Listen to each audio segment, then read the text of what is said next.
G'day guys, welcome back to another video. It's AFL finals time, week 2 of the finals. We've got two massive games coming up this week. We've got Melbourne and the Blues coming up on the Friday night, and Port Adelaide versus the Giants on Saturday evening in Adelaide. Two huge lineups, especially after the D's lost to the Pies in a very narrow contest by 7 points. A bit of inaccurate kicking there by the D's hurt them in the end. But they do have some larger issues at play here, which we'll touch on shortly. And then the Blues obviously got a 6-point win over the Swans, who were coming home pretty strongly at the end there. And to be fair, if the Swannies had a kick straight in that last quarter, it could have been a very different story. But they fell short a couple of times. The Blues ended up defending well enough to get the job done. And they are in some flying form. So let's take a look at the Carlton and Melbourne game first. Alright, so first up we've got the D's versus the Blues, MCG Friday night, which is going to be another 90,000 plus crowd you would expect, which will be the third for the final series so far, which is a huge effort for everyone involved. The D's obviously going to be without Brayshaw, which we hope he does get well quickly after that collision with Maynard and Van Rooyen. If I pronounce that correctly, is it Van Rooyen or Van Ruin? I always get it mixed up. He's going to miss a week or two with suspension. With that strike, which was silly. There was no need for it. I don't understand why players opt to do those things these days. And on the flip side of the coin, the Blues are going to be without Big Harry, who's been the big partner in crime with Curnow for the whole year. So he's going to be a big miss, and also Jack Martin, who's going to miss with suspension as well after his strike, which got downgraded to a week. So he will miss this week. But looking at the D's, I think there's some more fundamental issues that they've got, which isn't boding well for them, and it largely surrounds around their 450 entry and their 450 conversion. And this feels like a very familiar topic, being a Richmond supporter, ironically, but watching their game against the Pies, there was just no method, no reason, nothing when going forward. And when you've got Bailey Fritsch as your main forward, who was potentially playing through injury, I suspect, because he didn't have the best of games, and he shanked quite a few kicks that he would usually make. It makes it difficult. I mean, you've got Ben Brown and Brody Grundy sitting in the stands. I know Grundy's not a fully fledged key forward, but maybe they do need to have a bit more tall timber down there just to help out Bailey, because it just sort of feels like if he's not getting a chance to score, then I don't know where their goals are going to come from. They just seem to be doing a lot of blast kicking. There wasn't much lowering of the eyes, and that could have been due to Collingwood's pressure as well, so I don't want to discredit the Pies on that front. But it just looked really ugly going forward. But with Brayshaw missing as well, it does leave a bit of a hole in the midfield. So my next suggestion probably won't fly on that front, because they are going to need this man to be in the guts for large parts of the game. But for me, one of the most important players for the D's is going to be this man, Petrarca. We may even say Goodwin might do something a bit left of centre to help compensate their forward line, and Petrarca may have to spend some time forward, kind of like what Dangerfield and Dusty do.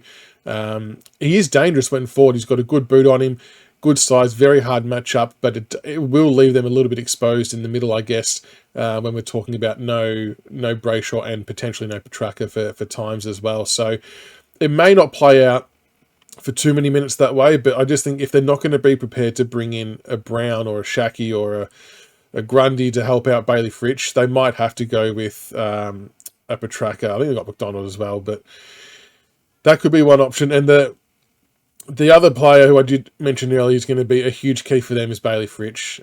There's no denying, and I've said it before, I'm a big fan of his. I think he's one of the most underrated players in the comp, but I think he is playing a little bit through injury at the moment.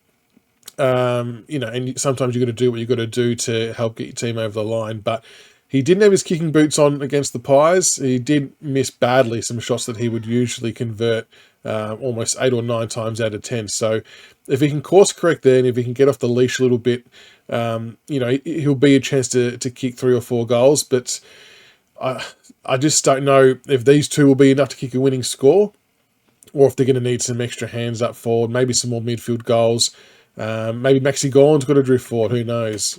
But they're looking over at the Blues, who are going to be without Jack Martin and Big Harry Mackay. Big outs as well, so it's big outs for both teams. But Curnow's been doing a super job up forward for the Blues, and that's why I think he's definitely going to be one of the more vital players for the Blues in this game.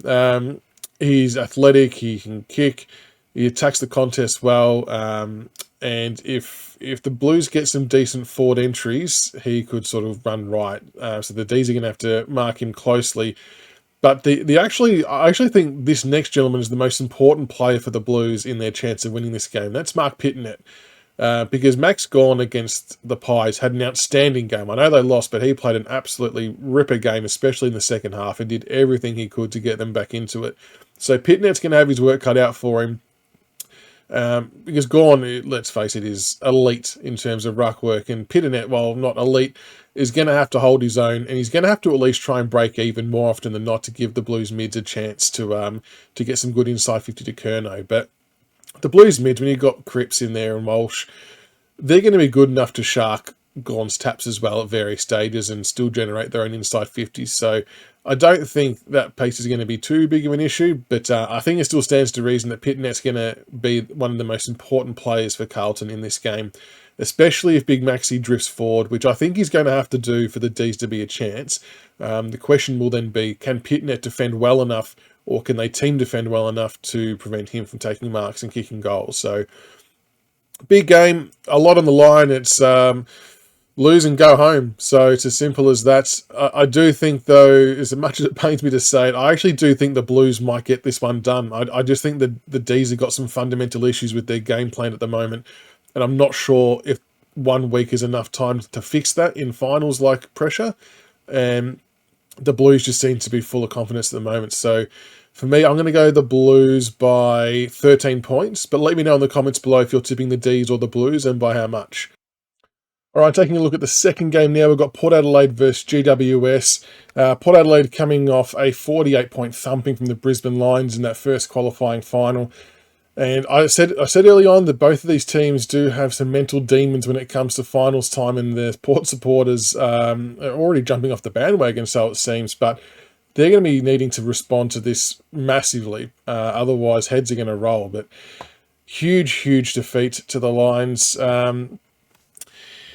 For them, it's Charlie Dixon. I know he's not playing, but he's the man they're missing the most, I think. And I don't think he's going to come back in. I think he would have to play through an extraordinary amount of duress if he was to get up. But it's their forward line, Marshall, Lord, and Finlayson are the ones that are going to have to really put their hands up and do the damage against the Giants, because they've just got to find a way to kick a winning score. I think their backline with Houston, Aaliyah, McKenzie and Burton isn't too bad.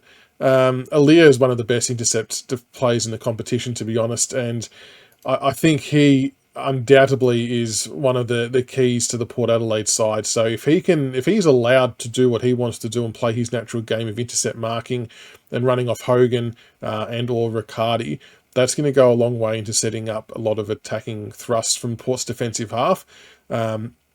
But teams, I think, in recent times have started to pay a lot more closer attention to Aaliyah and almost doing a defensive tagging role, just sacrificing one of their forwards to play a negating role on Aaliyah to try and limit his influence, which, you know, while it might be seen as a bit of a dick move strategy-wise, I think teams have to do it because of how good of a player he is. In terms of the other big player for Port, I know I mentioned before, but I think Todd Marshall has to have a big game for Port up front in the absence of Charlie, assuming that Charlie Dixon doesn't come back in. He's going to have to find a way to just be an aerial beast and just to hit the scoreboard, you know, make every shot a winner, essentially, because, yeah, the power mids are pretty good. So you always feel like the mids are going to do a good job. I suspect that Boak might come back in to a full-time role this week. I know he was sub last week, which is a little bit surprising. But Boak with Butters, Rosie, Wines, you'd think that that's enough firepower in the guts to at least break even against the Giants, if not win their fair share of ball. A couple of players on the outer. I know there's been a lot of question marks about Dersma being in the team and his impact on games. McEntee, if I say that right, he's probably another one that might make way. And they've got Fantasia. Jonas, I think, is another one that could come back in. Bonner. So there's a few options that may come back in, but reading all the threads, it sort of feels like the Port might be clutching at straws with some of their depth according to their supporters. So it should be interesting to see if they do make any changes, but I fully suspect Boak to come in to a fully fledged midfield role. I think he's, even at his age, he's too good to be left as sub. I think you've got to bring him in for this must-win contest. But it's going to come down to, not come down to, but I think Aaliyah and Marshall are the two big keys there for the power. Now looking at the Giants, they had a very good win against the Saints by 24 points. It was pretty commanding. I did think all along that they were going to knock off the Saints pretty easily, and they took care of them pretty swiftly, it must be said. I just think this is almost a free hit for GWS in some senses. Kingsley's done an amazing job with this group to get them to where they are. And I'm not saying they don't deserve to be there, because they definitely do, but they all the weight and expectations on Port. So GWS have got nothing to lose in this game. And I think this man here, Toby Green, is going to be one of the players who's going to thrive in this type of situation. I've said for a while it was an extremely bold move to make him captain of the footy club, given his colourful past, I suppose, with indiscretions and things like that. But I think it's paid off massively, and I think he's led this team really, really well. And I'll be looking for him to stand out with a huge performance against Port Adelaide in the forward 50. And then the other player, who's another forward that's going to help shape this game for the GWS Giants, is Jesse Hogan. In pretty much in a direct matchup with Aaliyah. I know Riccardi will spend some time on Aaliyah as well, but Hogan's got to find a way to keep Aaliyah accountable when opposed to him. So he's got to keep on the move, lead up the ground, double back, try and get him lost in traffic, and also rely on his small teammates to put some blocks on as well to help free him up, because he can be pretty dangerous around goals, Jesse Hogan, and he's going to need to stand up because you can't just have one key forward playing a good game to beat Port Adelaide. So they can't rely on Riccardi alone, I don't think. It is going to need Riccardi and Hogan to work well in tandem to get the job done. But the midfield battle as well is going to be good.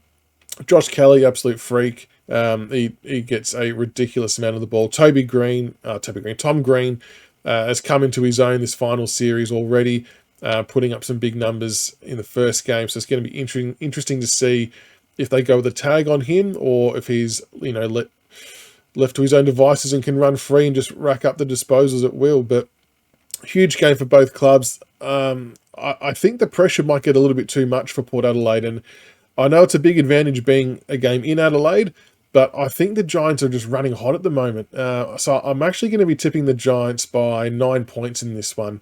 But let me know in the comments below if you're tipping Port Adelaide or the Giants, and by how much. So there we go, guys. There's a wrap-up of the second week of finals for the footy. Let me know who you think is going to be winning in the comments below, and hopefully we get 2 cracking games and we can head into prelim week excited for some more good footy. Make sure you like and subscribe, and I'll see you next time.